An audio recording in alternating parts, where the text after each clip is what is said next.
Our 20s has been the time where we have really started to improve ourselves and have gotten a lot of results as well. But there is one thing that almost nobody talks about in the self-improvement field that we wish we had learned right at the start of this journey.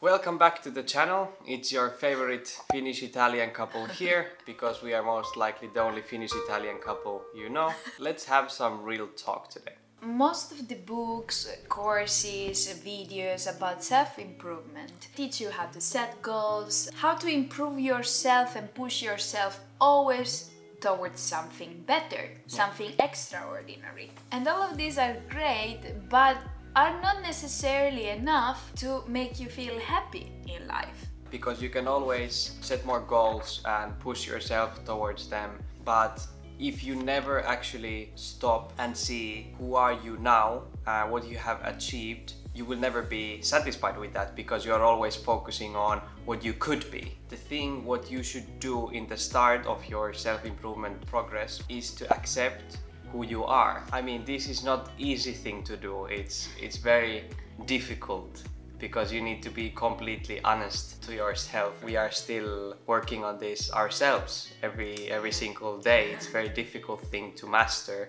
But actually, if you think of it, I think that's what is an extraordinary life, because there are not many people who can fully accept themselves. We wish to know this before, and that's because we were improving all the time and learning new skills and new things, and we felt somehow still stuck.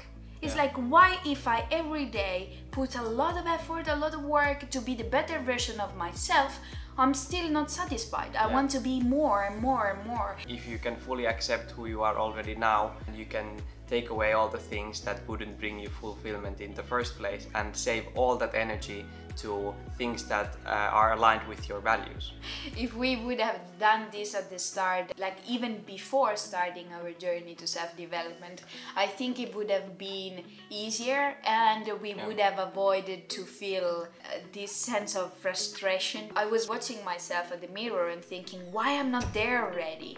And I couldn't see all the small improvements I did during the journey.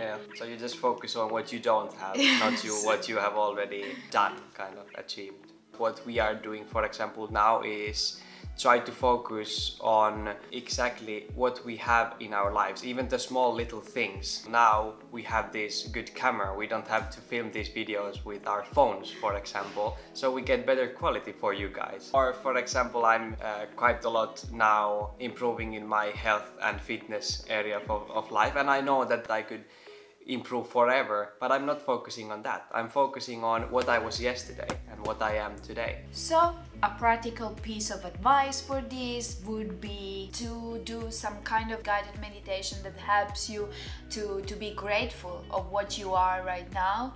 I don't know if you're a fan of these affirmations. We are not really, but what we are is careful kind of what we say to ourselves, about our self-talk, focusing on that and realizing, is this thought really beneficial for me or not? And if not, then what thought could be? Like, if you made a mistake, is it that I'm bad, or you focus on how can I be better next time? That's really the start of your journey towards self-love. There will always be those days in which you feel I'm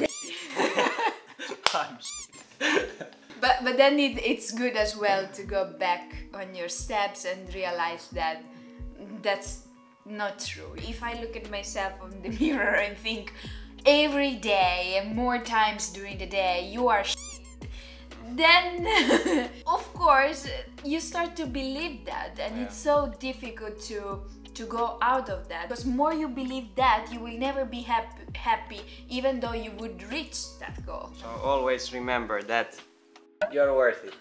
And another thing we are doing is that, of course, we plan a more long term. So we have this vision and that we talk about in this series, that is here or whatever, to create your dream life. But as well, we create a smaller step in a way that we can focus as well on the small achievements. In the short term, we can see those and enjoy them and celebrate them.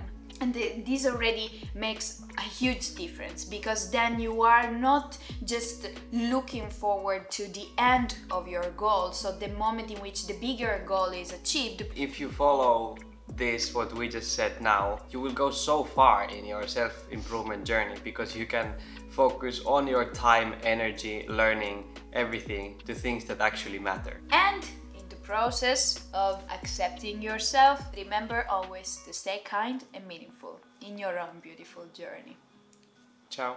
See you.